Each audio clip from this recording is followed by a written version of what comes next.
You'll be surprised at just how easy it is to create a silhouette from a photo on today's Scrapbook Showgram.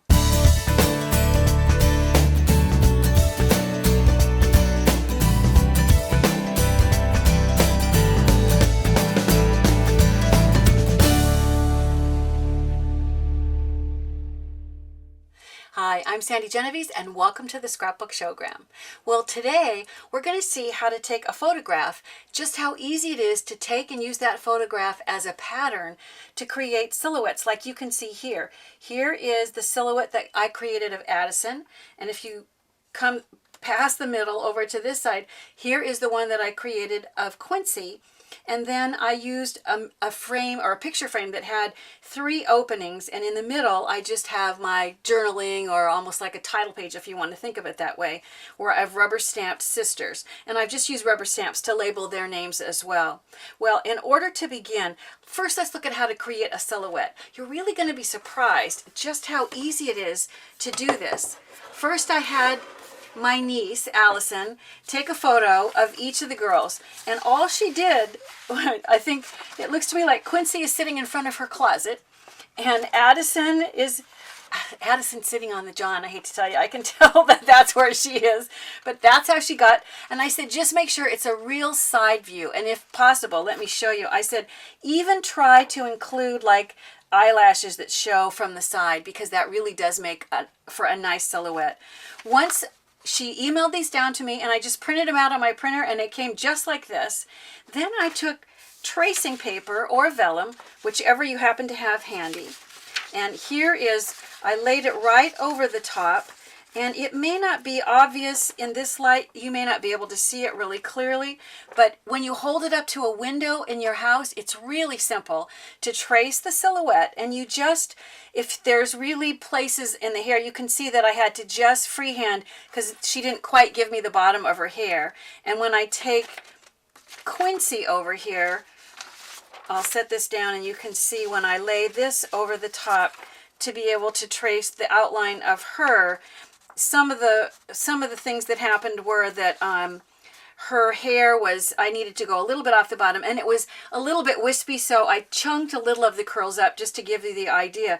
But it's very simple to be able to do this. And from this then, I put this back into my printer, and I reduced it down to 50%, which was just the size that worked for me for the pictures that I was putting into the frame. It was the size that looked nice inside the mat. So when I shrunk it down, I ended up with these 2 images that you see here. Then all I did was cut this, could just cut out around it. Let me show you what I mean. I didn't actually cut the detail. I just cut a little square around each of them. And then I took this, and I put a little bit of, just a dab of removable adhesive on the back, stuck it onto a piece of black paper, and cut this out, and it cut the black paper at the same time. And it was fairly thin black paper, so it was very easy to cut. And that resulted in these nifty silhouettes. Amazing, but simple. Well, when I got ready to try to mat it, I wanted to do kind of an unusual color of green. I looked all over for the paper. I couldn't find it, but I discovered it's really simple to make your own with rubber stamp ink pads. So I'm going to move this for now a little bit out of my way if I can, and I'll pull this over and I'll show you. These are from Sukanyiko, and they're called chalk ink pads, and they work wonderfully when you go just direct to paper. So I'll move these out of the way, and I'll show you. I have white paper that's about a 1/2 inch bigger than the 4x6 opening in my picture frame. And what I'm going to do is just take the ink, and I'm going to just start rubbing. You do want to work on a piece of scratch paper, because I'm just going to go right off the edge. How hard you press will dictate how much color you get.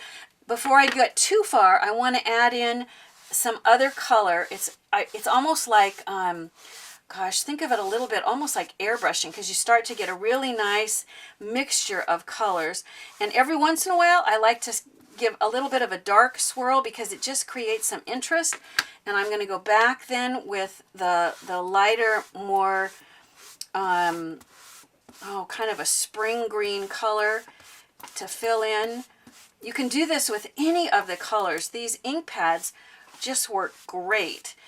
And I picked mine up from addictedtoscrapbooking.com. So it was even easy because I just ordered them online. I didn't even have to go to the store, and they just showed up at my house. Once you've created the background paper, I actually, remember I did 2 silhouettes, so I would do the same thing with a second sheet, and that's going to give you the background. It does take a minute to dry, but actually you'll be surprised. It doesn't take more than, I don't know, less than an hour to dry. It will be dry enough for at least for me to put the elements together for you to see how this is going to work. So at this point, I'm going to take the silhouette and I'll put some adhesive. You would put more adhesive than this, although I purposely didn't put adhesive on the strands of hair or on the eyelashes because I really want it to look like it's realistic. And I've come down, I don't know, maybe, remember some of this is going to be behind the mat, so I've come down about this far. I have sort of an even border around the edges, and now I want to identify each of the girls. So I'm going to do that with rubber stamps that I also got at addictedtoscrapbooking.com, and I'm going to take and show you how fun this is to do.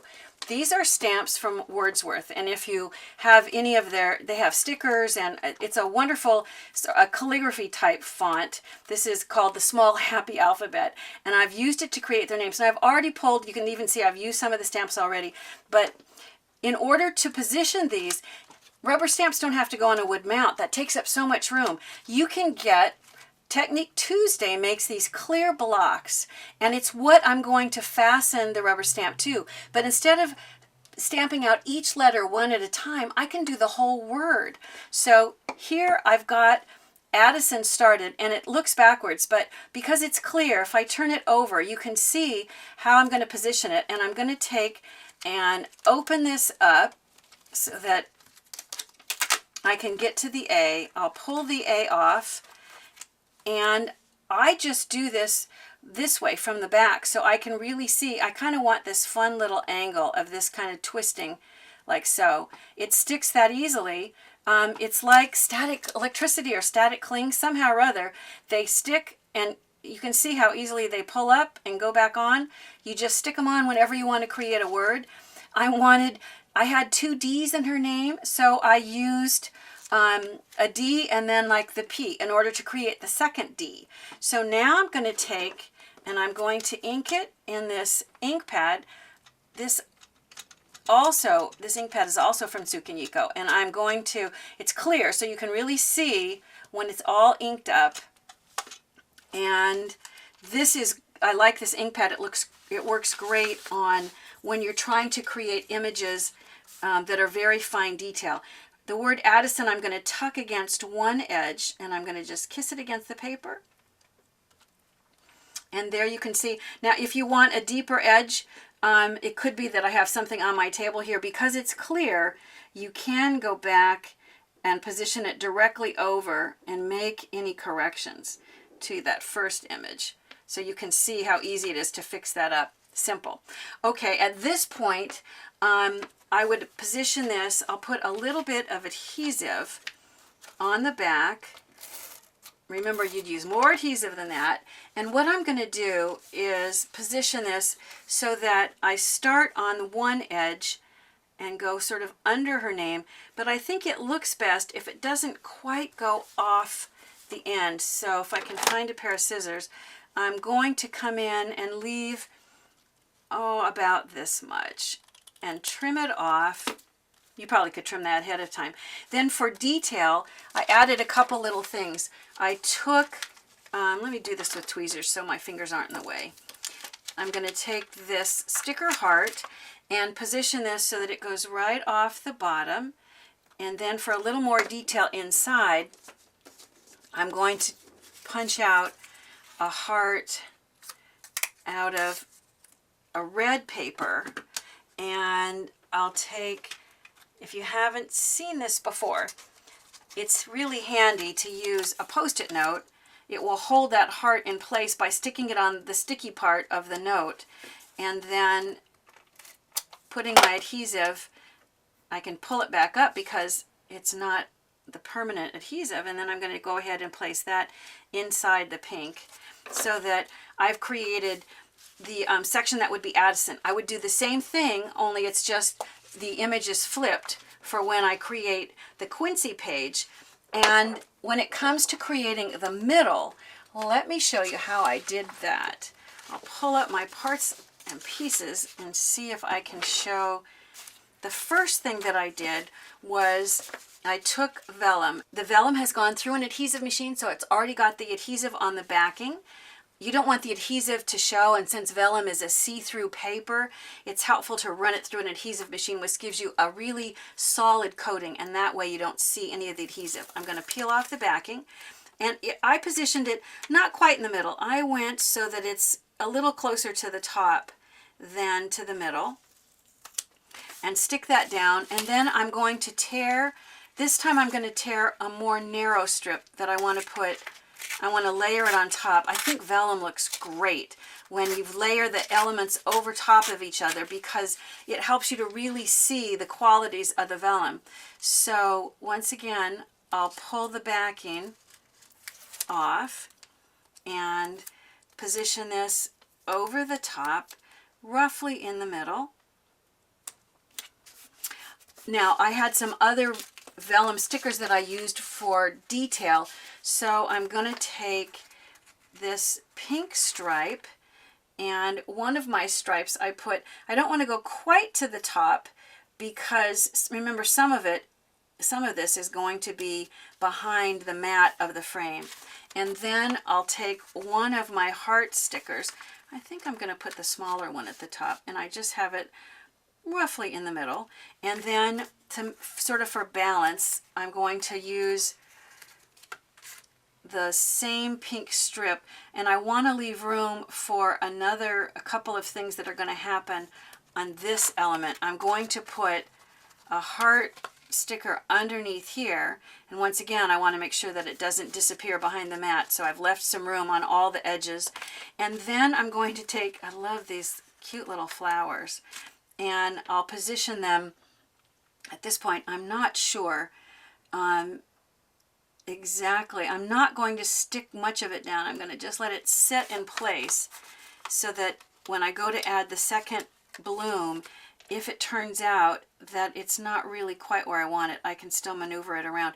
I can see that I sort of have gone off a little more to this side. So I think I'll pull this back up, because I didn't put it down very hard. It's very forgiving if you don't stick, if you don't really put the pressure.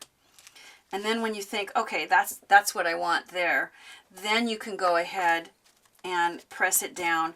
And now it's time to add the title.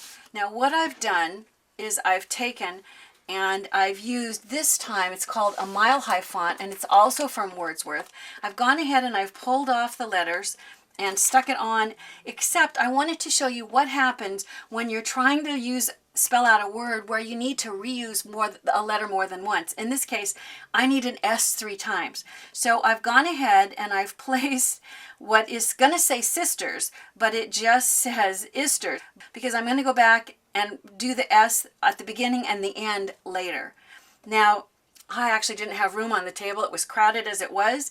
Normally, you would use an ink pad that's set for coated paper, because vellum has a coating on it. I'm going to go ahead just so you can see how this works, and I'll use this one from Sukanyiko. You'd want to use the one that's really for the coated paper, because you want it to dry. This is going to make it wet for too long, but it will work for our purposes, so you can see. I'm going to go ahead and stamp it, put a little pressure. So I have that. Now it's time, I need this S. So I'm going to just, first off, I'll get rid of the ink on there so it doesn't get all over my hands by just on a piece of scratch paper. And then I'm going to take the S. I should mention while I do this, it's so easy to clean these. You just pat it into a baby wipe, and that's all you have to do in order to be able to clean these off. So at this point now, I've got the S separate, and I'm going to go ahead and I'm going to ink it, decide where I want to stamp it. I love that these clear blocks come in so many sizes, it really does make it simple to be able to go back, and I've added that one S, and over here I will add the final S, and that is going to give me the middle section. Now you've seen how to do the silhouette on the one end and the middle section, and of course you do the other silhouette. Let me hold up the picture frame so you can see one more time what this looks like. It's really pretty cool. Now this is great if you want to create a picture frame, which is sort of a fun way to turn your photo into a silhouette, but you can also do it in a scrapbook. I brought one here to show you. I went ahead and I decorated the front of the album, and then on the inside you can see I've used the vellum stickers to put an inside message on the inside front cover, and then once again the same silhouettes would be just like the title page, and then I'm ready to go back now and add all the photos and the journaling that'll be on my scrapbook pages on the inside. You know, when a photo becomes a pattern for a silhouette, it opens the door to all kinds of projects, scrapbook pages, and even framed art.